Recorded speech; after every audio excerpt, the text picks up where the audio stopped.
We can slow dance naked in the moonlight. We can get so down. Olá, professor Adriano. Nosso grupo é composto por eu, Beatriz, Daniela, Jaxiane, Miquel e Rayane.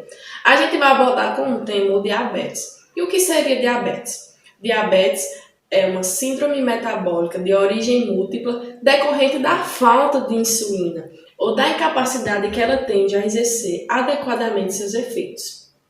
A insulina, que é produzida pelo pâncreas e é responsável pelo metabolismo da glicose. Com a falta desse hormônio, ocorre o déficit da metabolização da glicose, consequentemente, o diabetes. Caracteriza-se por uma grande taxa de açúcar no sangue, a hiperglicemia, que ocorre de forma permanente.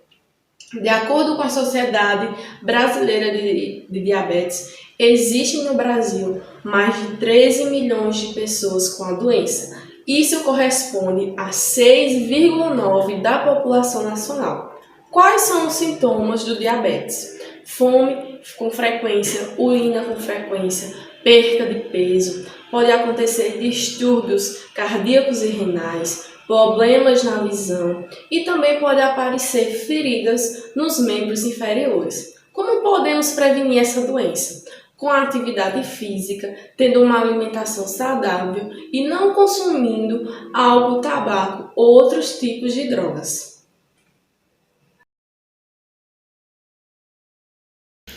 Bom dia, professor Adriano.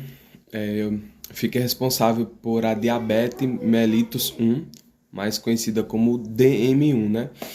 Bem, professor, a DM1 é responsável cerca de geralmente a 5 a 10% de todos os casos de diabetes das pessoas no mundo, né?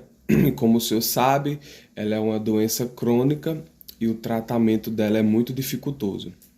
Ela é subdividida em 3 tipos, né? A diabetes mellitus tipo 1A, tipo 1B e a latente autoimune diabetes of Alport, que é a chamada LADA, né?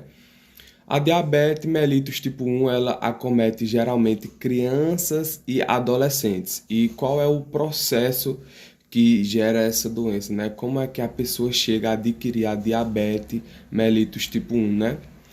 Simplesmente é a destruição autoimune das células pancreáticas betas, né? E essa destruição, ela leva à absoluta dependência de insulina, né? Gerando, como a gente já conheceu nas aulas, né? A hiperglicemia, né? Ou seja, a pessoa, né, vai ter altas taxas de insulina no sangue, né? Ou seja, em quase todos os casos da diabetes mellitus 1, existe uma completa destruição, né? Essa destruição das células B pancreáticas não é uma destruição parcial, é uma destruição total. Por causa disso, pacientes são dependentes do tratamento com a insulina exógena, né? Vale lembrar também que nós temos a insulina exógena e a insulina endógena para a sua sobrevivência, né? Porque se eles não injetarem a insulina exógena, possivelmente isso levará eles à morte, né? A ausência desse tratamento pode conduzir a uma rápida deterioração metabólica, conhecida como cetoacidose diabética, né? E, em outros casos, levando o paciente à morte, né, professor? Bom, eu fiquei para falar da diabetes tipo 2. A diabetes tipo 2 vai ser entre 90 a 95% dos casos. Ela vai vir de uma questão multifatorial, onde pode envolver componentes genéticos, como herança familiar, e também ambiental, onde o ambiental vai ser obesidade, hábitos diabéticos relacionados, obviamente, ao açúcar e inatividade física. Geralmente vai acometer indivíduos a partir da 4ª década de vida e também pode haver um aumento de incidência em adultos e crianças. Jovens também. Na maioria das vezes, essa doença ela pode ser assintomática ou oligossintomática.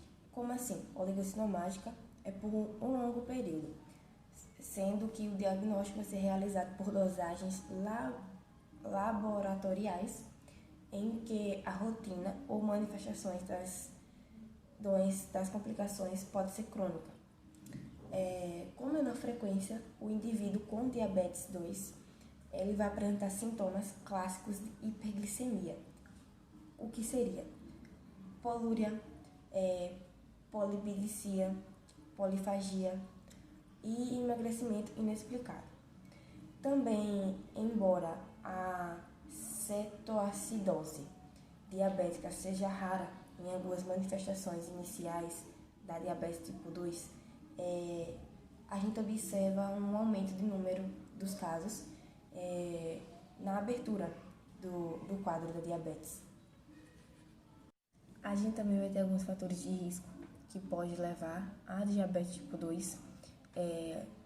Alguns fatores bem reconhecidos. Então, a gente vai ter histórico familiar, uma coisa muito importante.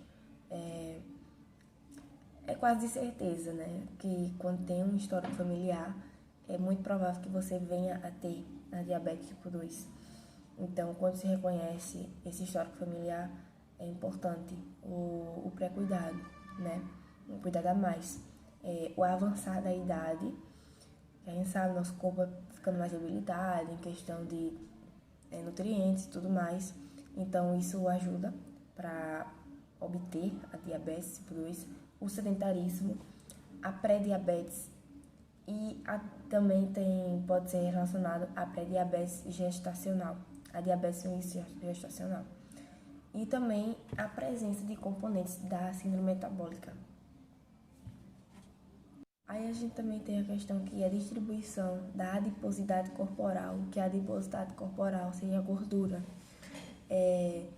está totalmente, comumente associado à diabetes tipo 2, em questão central de iniciativa de acúmulo de gordura visceral, o que seria abdominal, um acúmulo de gordura maior no abdômen. Esse tecido ele está hipertrofiado e ele produz citocina. Essas citocinas vão ser pró-inflamatórias e vai gerar uma resistência à insulina, que é envolvida na gênese da diabetes tipo 2 e de suas comorbidades. A gente também vai ter o caso de indicação de rastreamento de diabetes tipo 2 em indivíduos sintomáticos, esses indivíduos com idade maior ou igual a 45 anos. Então, para esse rastreamento, os fatores vão ser, para que ocorra esse rastreamento, os fatores vão ser nitidamente ter a pré-diabetes, um histórico familiar, como eu falei, né, anteriormente, mas especificando, seria um parente de primeiro grau, raça, etnia, né, que a gente sabe que a população negra, por exemplo, ela tem um maior risco ou tem um maior índice de ter diabetes tipo 2, mulheres com diagnóstico prévio de DMG, diabetes mellitus gestacional, história de doenças cardiovasculares, hipertensão arterial, o HDL menor que 35 e os triglicerídeos maior do que 250. Síndrome de ovários policísticos também é um fator, sedentarismo e a acatose. Olá, professor, meu nome é Daniela e eu fiquei responsável por vir falar um pouco sobre o que seria o diabetes gestacional, né? Então, o diabetes gestacional, ele é uma doença metabólica, certo? Que é caracterizado, né, pela intolerância à glicose. Então, na placenta, nós temos a produção de alguns hormônios que diminuem a efetividade da insulina em reduzir a glicose no sangue. E avisam, né, aumentar a oferta de nutrientes que são levados até o feto. Devido a isso, a gestante ela precisa, né, produzir mais insulina do que o habitual, mais do que ela está acostumada, para que assim ela possa controlar seus níveis de açúcar no sangue. Existem alguns fatores, né, que predispõem, né, esse desenvolvimento, certo? Como, por exemplo, o sobrepeso, né, a elevação do peso durante a gestação, né, o uso de medicamentos hipoglicemiantes, né? Também temos a hipertensão arterial sistêmica, certo? Temos a síndrome de ovários poliásticos, né? Isso são alguns, né, dos fatores que ajudam a desenvolver esse diabetes, certo? E vale ressaltar que em alguns indivíduos, né, ele é assintomático, certo? Não aparenta nenhum sintoma, não apresenta nenhum sintomas e devido a isso é necessário, né, realizar uma bateria de exames para que ele possa ser diagnosticado e saber como se encontra as condições, né, da mãe com relação a isso. Já em outros indivíduos, né, em outras gestantes, eles podem apresentar sintomas como cansaço excessivo, certo? Exaustão, o aumento de apetite, a vontade de urinar com frequência, boca seca, vontade de beber água, muita sede, sente-se muita sede. Também temos os sintomas de náuseas, né? Muita náuseas. E são alguns dos sintomas que muita água, muita sede, sente-se muita sede. Também temos os sintomas de náuseas, né? Muita náuseas. E são alguns dos sintomas que são mais frequentes. E vale ressaltar também que é muito importante que a mãe, né, ela procure se cuidar, porque vai ser necessário para manter tanto ela como o bebê saudável. E aí, enfim, é isso.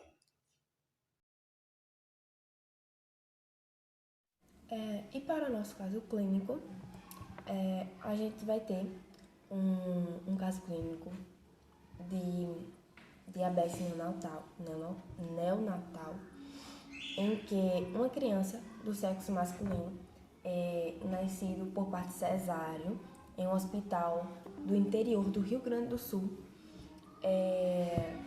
nasceu pesando 3,140 gramas, com a PGA 9 entre 10. O pré-natal, com 9 consultas, foi acompanhado, sem intercorrências. O recém-nascido, ele permaneceu estável num alojamento conjunto com a mãe, recebeu aleitamento materno, como toda criança. Quando no segundo dia de vida, ele apresentou uma parada cardiorrespiratória, PCR, em que, sendo prontamente atendido, com massagem cardíaca, intubação, todo o processo, ele é transferido para a unidade de terapia intensiva neonatal, onde foi solicitado exames laboratoriais. Os dados da gasometria indicavam acidose metabólica e glicose de jejum de 1064. Após o resultado desses exames, o recém-nascido ele recebeu insulina regular na dose de 0,1, até que teve a normalização dos níveis de glicemia, onde foi estubado no mesmo dia, apresentando uma boa evolução. Posteriormente, ele apresentou um quadro de icterícia, que vai ser um dos sintomas que pode aparecer, sendo instituída por fototerapia simples e teve uma boa resposta. Ele também recebeu alta com um aleitamento materno exclusivo e o controle glicêmico. Acompanhamento da aquimogluteste, acho que assim se fala, e revisões periódicas.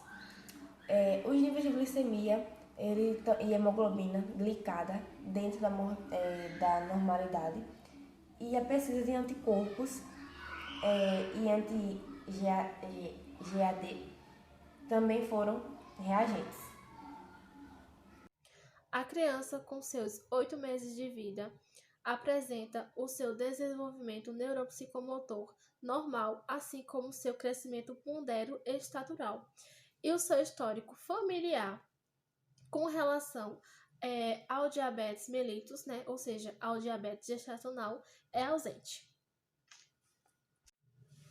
Então, o DMN, apesar dele ser uma patologia rara, ele deve ser sempre suspeito com relação ao RN, né, já que eles cursam laboratoriamente com a hiperglicemia, com a acidose metabólica e com a cetonúria, visando, certo, nas graves complicações que eles podem vir a ocasionar.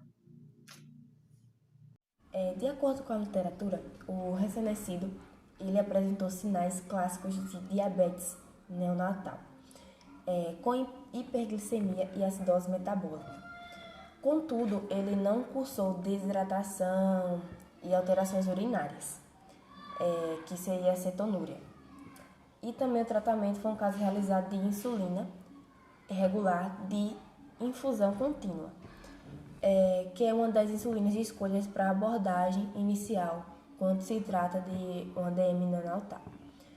Além da insulina regular, os estudos também mostram casos de sucesso com tratamento quando a administração se trata da insulina NPH e ultralentra.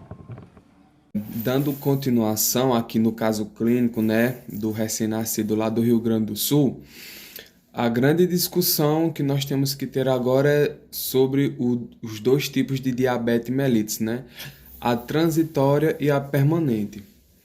As duas, obviamente, têm uma diferença, né? Apesar da diferenciação da diabetes mellitus transitória e permanente, ela é muito retrospectiva, a determinação de qual tipo ela se torna, professor, fundamental para definir o tratamento, né, e o prognóstico após a abordagem inicial, né, tanto o tratamento clínico, né, do paciente, né, após esse prognóstico, vão ser pedidos os exames, né, para que isso ocorra, é necessário segmento clínico e laboratorial que eles sejam tratados com muita segurança, né, com acompanhamento permanente após o período de remissão da diabetes mellitus, né, por meio da avaliação do perfil ou da taxa de glicemia no sangue, né. Esses exames devem ser solicitados principalmente durante a puberdade e os períodos, né, de maior agitação hormonal, né, do paciente. Além disso, a gente precisa observar que também os grandes períodos de estresse também influenciam nas taxas de glicemia do ser humano. E também, após isso, né, precisa se juntar todos esses exames, né, e ocorrer uma investigação, né, para traçar o perfil, né, dar-se um prognóstico, né, mais exato do paciente, né?